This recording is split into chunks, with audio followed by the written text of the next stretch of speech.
Hey guys, how are you? So my name is Brice De La Cerda. I own and operate BSD Fabworks. Here we specialize in a wide variety of applications, and including firearms, automotive, a little bit of marine, and a little bit of aerospace if you consider NASA elevators to be that. So I got into this because I had originally started this as my side business. I was working at a metal shop previously, and eventually my clientele grew to size where I had to make a choice whether or not I wanted to continue working for somebody or start my own business. And I decided to take this full time, and it's been growing ever since. So as an overview here, we specialize in a variety of firearms applications, including firearm restoration, custom parts and prototyping, custom suppressors, a wide variety of really anything that has to do with firearms and anything metal related. We do a lot of custom adapters, thread adapters.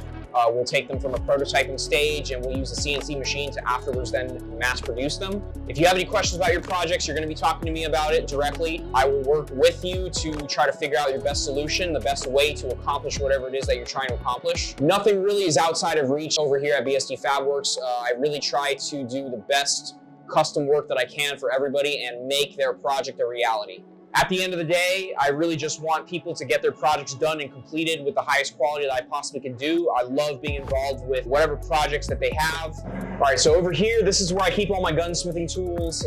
These are all mechanics tools.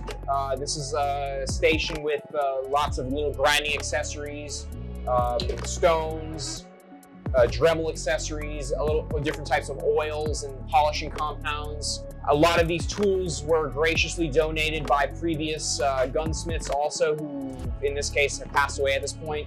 So I have literally a huge variety of different reamers and different gunsmithing tools really to accomplish anything that can come into the shop. So usually I'll start my day by getting to my desk and deciding what projects I'm going to work on. As an example, today I'm working on both of these Glocks. This is the Glock 18. This is another Glock that's going to be repaired. And I kind of usually sit here also answer emails.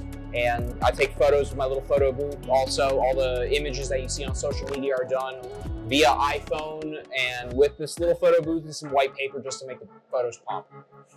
All right, well guys, this is my little workstation. Right now it's covered in projects because once I get done with the other jobs I have there, I'll just go in and grab the next one and just pick it and go along the line. This is my station where I keep all my cutting tools, machinist stuff. Again, right now I have a bunch of projects that are right in front of it, so once they get moved out of the way, I'll be able to access it. But I have files, I have spare parts, I mean, there's a wide variety of different tools and different parts that are here for whenever I need it. This is the little welding station that I use. Depending what kind of welding I'm going to be doing, I will either clamp it in the vise or fix it to the table, or in this case, I have a little rotary head, a used rotary head here that I will set up to spin cylindrical parts. I just control everything with a foot pedal and set the torch up on a mag base. Spin the part by hand, and I get a perfect rotary weld every time. So this 1960 something Bridgeport I originally had picked up from a gunsmith who had passed away. I have it set up this way because it helps speed up setup times as far as working on round objects, for example. If I want to do flats, or if I want to cut if I want to make specific cuts around a circumference, this really helps. This is my little grinding station. If I want to make something very flat, I can use this. I use it for sharpening end mills, for sharpening drill bits, for making very precise grinds on whatever might need that. So guys, this is my main money maker. This is a Sharp 1540S lathe. I had picked it up originally from an aerospace shop that was liquidating their assets. I picked it up because I needed something heavy duty with a full cast base. I love this machine, it works very well. Right now I have it set up with a live tool that I set up for cutting threads actually. It has a 60-degree thread mill inside the grinder. It cuts magnificent threads. I really love this machine honestly, just because of the versatility. I've definitely put it through its paces now, and it's well used at this point. So this is the Haas machine. It's an SL10. The reason that we bought this machine was because at this point now, the company has grown to a point where I can't keep up with the manual, with making parts manually.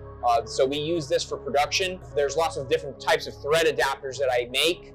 and I really would like to mass produce them at this point. So we bought this machine specifically for that. I'm quite proud of it, and hopefully by next year we should have a second that's going to be able to take us increase our capabilities from manual machining, and we're going to go into half manual, half CNC at this point. So literally anything that we make on the manual side, we'll take and be able to mass produce with the CNC side next. All right, guys, so this is the second lathe. I picked this one up actually from a university here in Florida. Unfortunately, they needed the room that these machines were stored in, and they were gonna scrap everything. So I picked this one up. I used them both in conjunction with each other. If I have a part that's on this one and I need to make a second part while that one is still installed, I can come over here, whip up that part real quick, and then get back to the second lathe and continue the work that I was doing previously. All right, guys, so like I was saying before, the previous lathe I had purchased from a machine shop that was at a university. This machine as well used to be at the same university. I happened to get all of the machines for a decent price.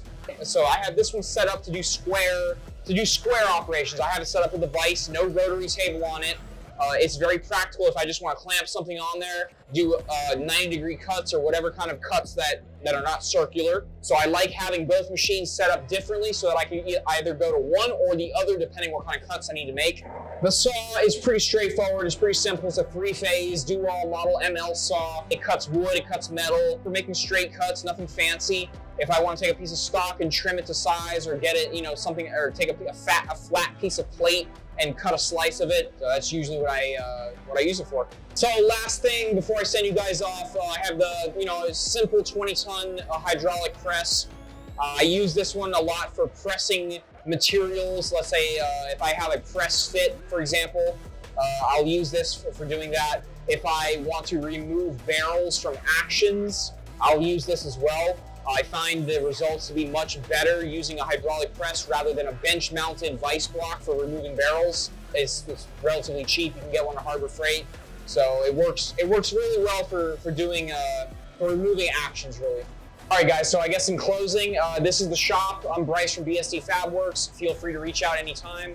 The website is bsdfabworks.com. We also have a page on Facebook and on Instagram, and that's at BSD Fab, FABWORKX on Instagram. This is the little shop. We take care of everything over here, and thank you for watching. I appreciate it, and hope to see you soon.